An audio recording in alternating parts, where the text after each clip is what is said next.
Hello, everybody. Good morning to all of you. I expect you. I hope you are okay in your houses, safe and healthy.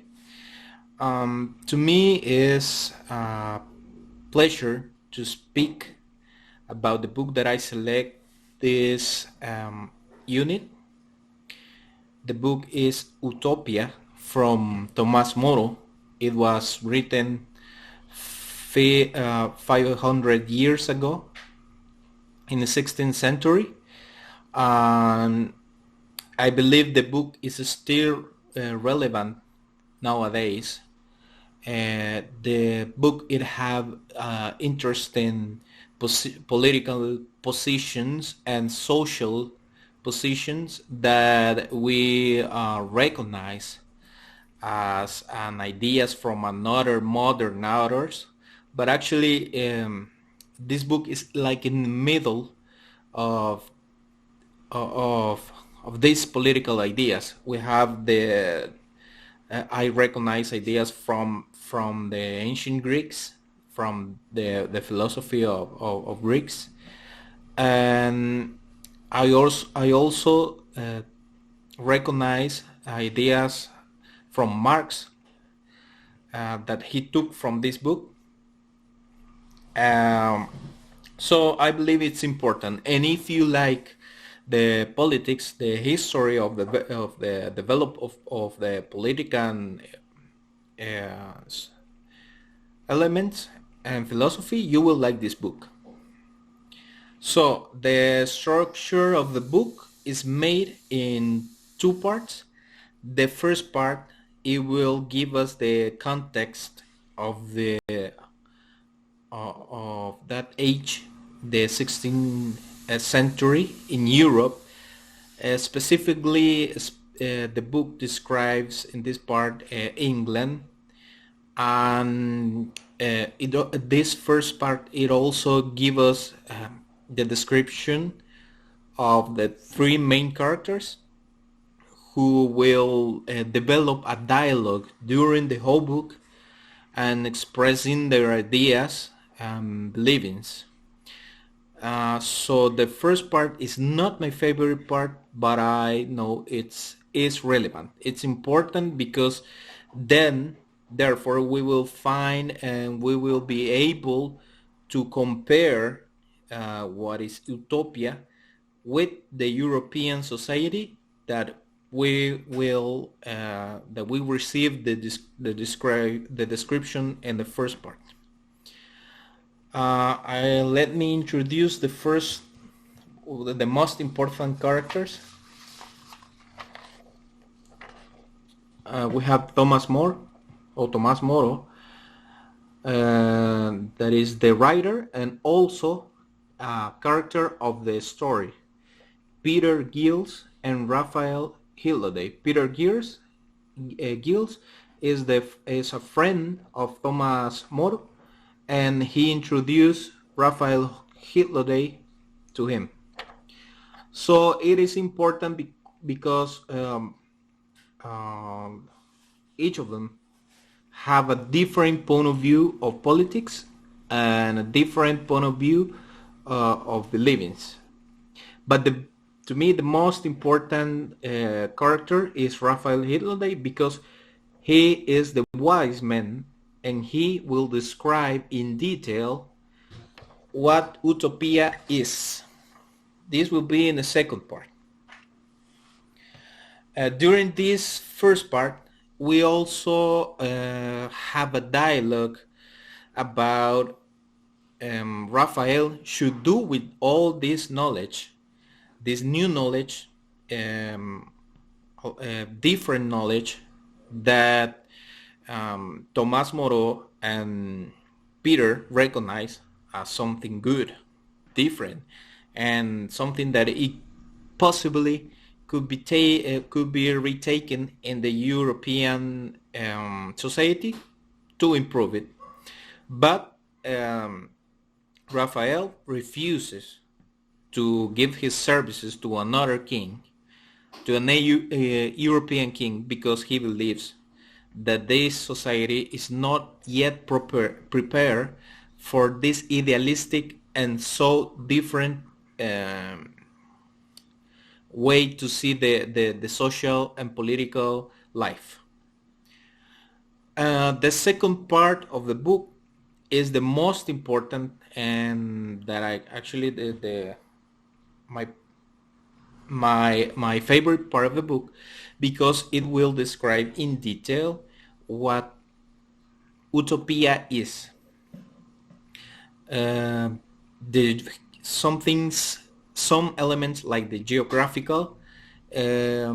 Raphael, it will give some descriptions of the weather, of the land of the island, and another few things, but he will refuse to give the location, the real location of the island, um, to the others, because he wants to protect them. He wants to protect the island from another countries. So the second description, it will talk about the community life of Utopians. I will just mention the most important parts, the most important describing situations of that Raphael gives, because he speaks, he describes a lot of things, but some things are more interesting than others. About the community, about the lifestyle of the Utopians, the most shocking thing is that they change their location. I mean, they translate from they move from countryside to the city, and they work in each location. So they leave their home, and they install themselves in another. Because this is they want to, the government want that the people um, not be selfish, and not let them understand that the things are from them. I mean, the private property is not allowed in Utopia. A community life. The community life, the most important thing is that the way that they try to promote the equality between the whole community. They eat in the same big table as far as they can. They eat the same, and they try to be modest with the and humble with their lifestyle. And well, every home looks the same to another, and they can change it from another. If the neighbor needs something from you, from another utopian, of course they will help. So the community life is strong, and is very, very different from the European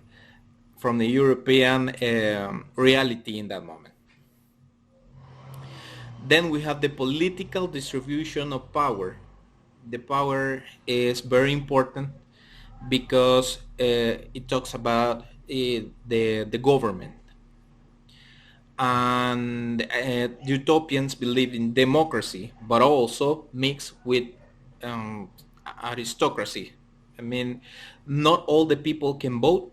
This right only belongs to the most wise and old people, and they vote for a prince. So it is a monarchy.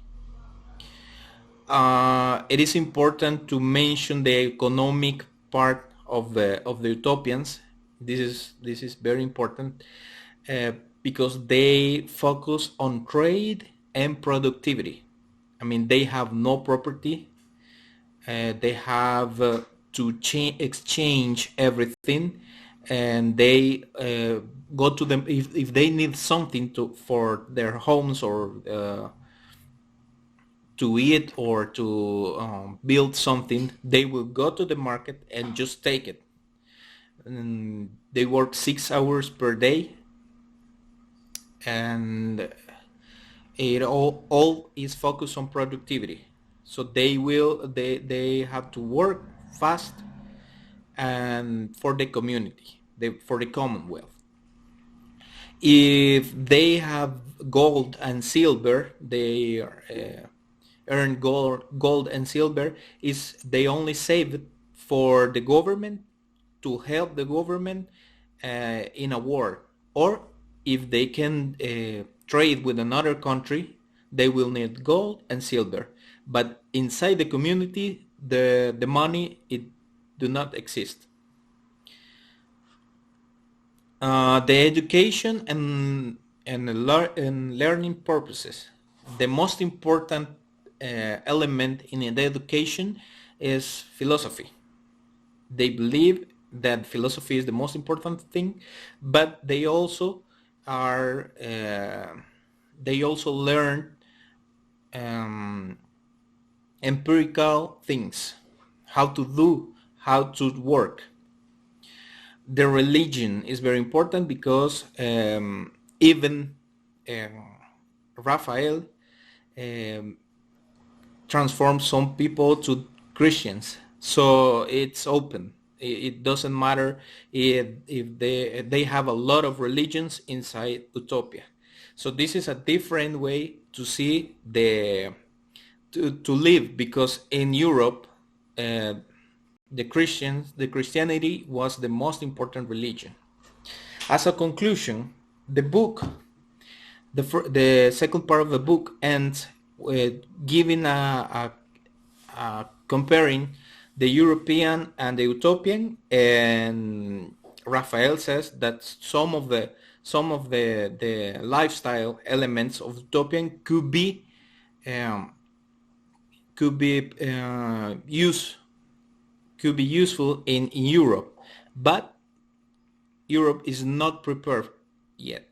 Europe needs to be more idealistic and less corrupt to use these ideas. Of course, Utopia is an imaginary place, but we find some elements like the